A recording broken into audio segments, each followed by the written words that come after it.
This book can give you a system to change your life permanently. You just have to make the decision to go out there and follow it.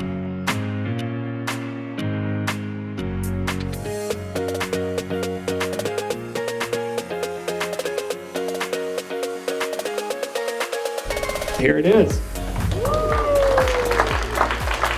In terms of how I actually got into commercial real estate, it all started when I was a contractor. I got tired, I got burned out, and I transitioned into commercial.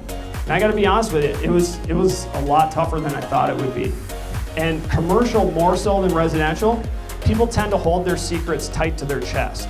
Somebody was like, "You're crazy for giving all of this up. You're literally giving people your business playbook." It's the 7 steps to freedom that I came up with. It's the system we've used to acquire assets over the last few years, and it seems to be working. He has a great ability to take very abstract, complex ideas and consolidate it down into some simple points. It was really easy to understand, and all the infographics, and it gave you step-by-step instructions of how to do your first investment deal.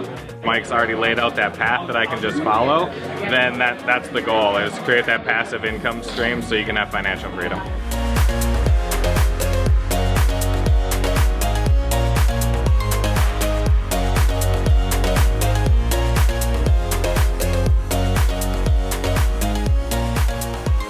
The road to financial freedom is not easy, but it is simple. This book can give you a system to change your life permanently. You just have to make the decision to go out there and follow it.